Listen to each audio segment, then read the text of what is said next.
Yo guys, what's going on? This is Yorkie Man here, and we are back with another part of our Master League with Motherwell, and it's 3 games again, and they're really tough games. We have Chelsea, Sevilla, and Tottenham, so really not expecting to get anything out of any of the games. Maybe a draw from one.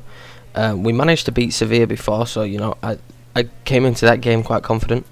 Could I beat them again? I'm just making some team changes here for the Chelsea match.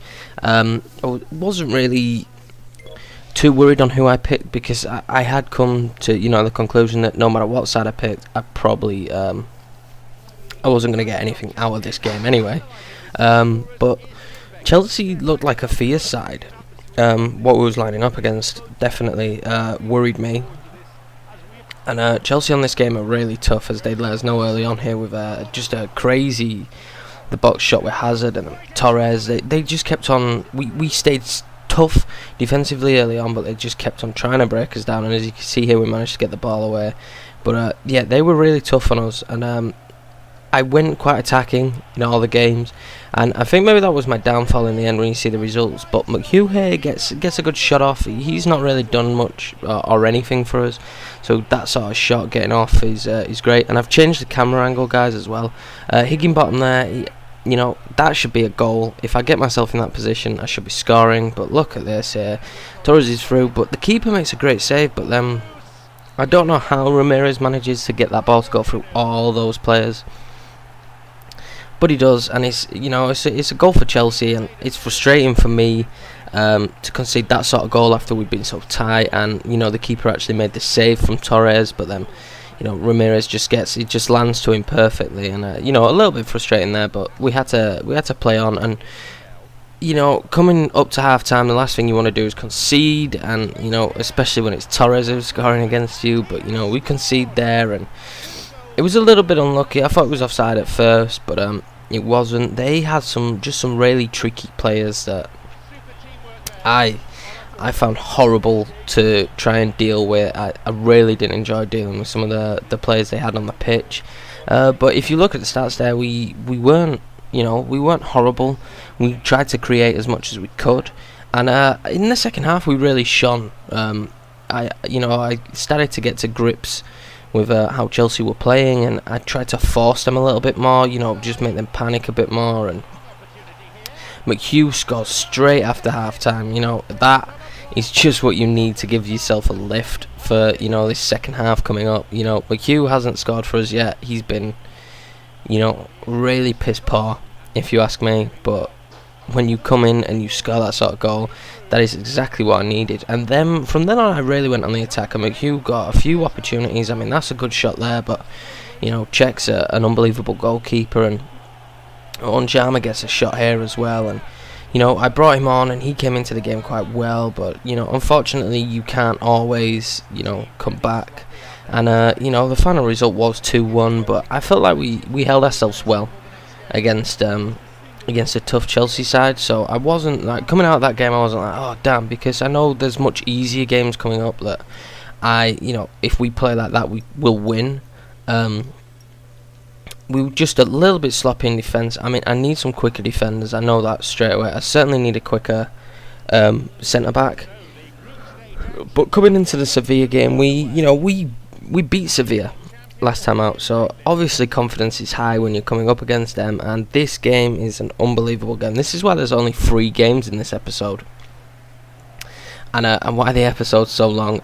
We try to break off early, and the keeper just gets to that, but we was playing tricky through balls like that all the way through the game. But look at this man Negredo has to be, if you are playing PES right now, he has to be a transfer target for you. I know he's on the mindset of a lot of clubs around the world, especially in England, but he was unbelievable in this game. I mean, I get a pop shot off here with Daly, but it was pretty poor. I expect better from Daly. He's been my captain. He's scored one crucial goal in the last match, but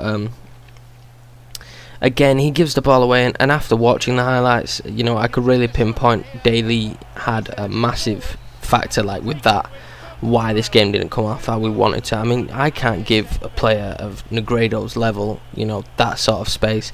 And when we do give him that sort of space, we're just bound to concede. I mean, there's enough players on this team that we have to deal with, Jesus Navas and Rakitic and players like that. You can't be passing him the ball like that so close.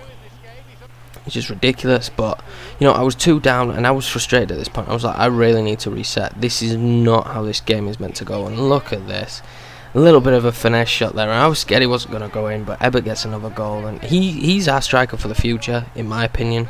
He's been fantastic since I brought him up from the youth squad. He's definitely he's in my plans for the future of Motherwell and this playthrough, because it's going to be really tough getting in players that are going to affect and change stuff. We might even get relegated yet, which I'm hoping isn't going to happen. And the money really from the Europa League has helped us massively, especially when we're at home. The cup competitions in this game give you a lot of money, and they've really helped us. But we dominated on possession, but just sloppy mistakes. You cannot let them through like that. And I pop a shot off there with Watt, and I felt I was a little bit unlucky, but we managed to pick up the spills here. They had some sloppy moments in defence. I mean, that clearance was a little bit sloppy, and then the fact that Haley manages to pick the ball up there, plays it through to Ebert, and Onjama was there to get the goal. And at this point, I'm over the moon. It's 2-2. Are we going to come back and win this? Because we beat them last time, and they fell apart after we started to get on a good run.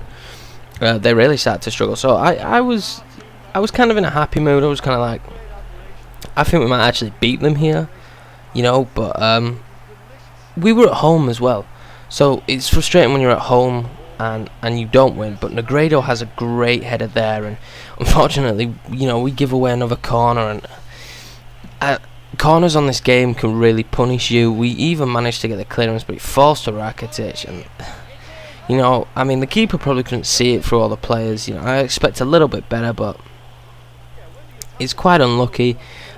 If you watch the highlight back there, he was pretty unlucky, but again, Negredo had so much space, and his footwork, his game, he just makes you look amateur. And Rakitic is through again, and there it is. It's 4-2, and there's not that much time left in the game, and at this point it's kind of like, well, okay, we're down and out. We've played well though.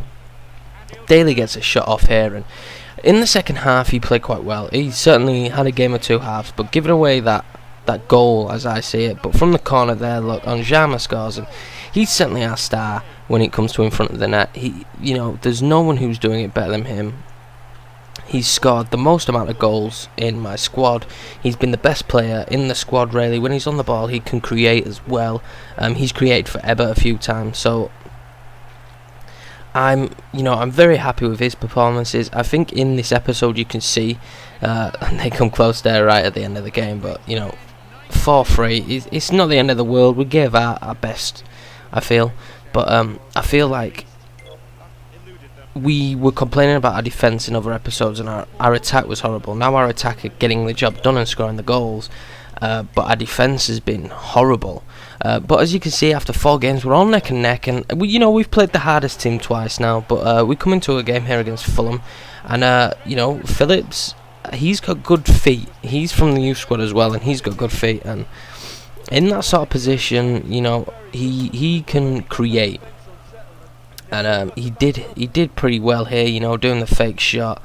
The shot then just was poor though.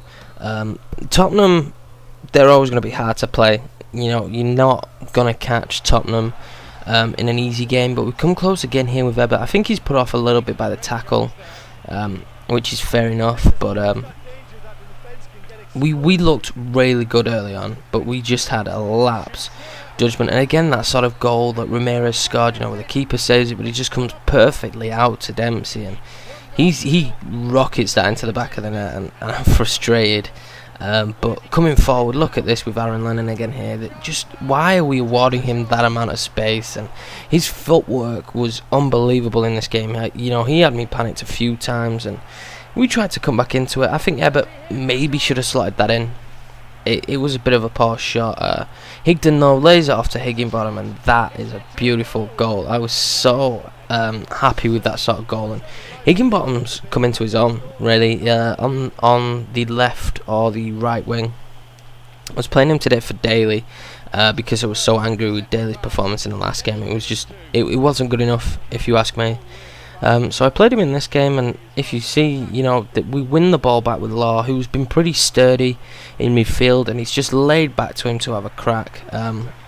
But here again, you know, our defence is too slow in my opinion. You know, Lashley, the midfielder, is covering Adebayor, not any other defenders, so it was a bit frustrating. And look at that face on Adebayor, it's such a poor face. But Higden has a crack here, and a little bit unlucky. You know, we had some opportunities towards the end, but we just couldn't get a goal. But you know, it wasn't the worst results. We've had worse, and I didn't feel too bad. But that's really it for this episode.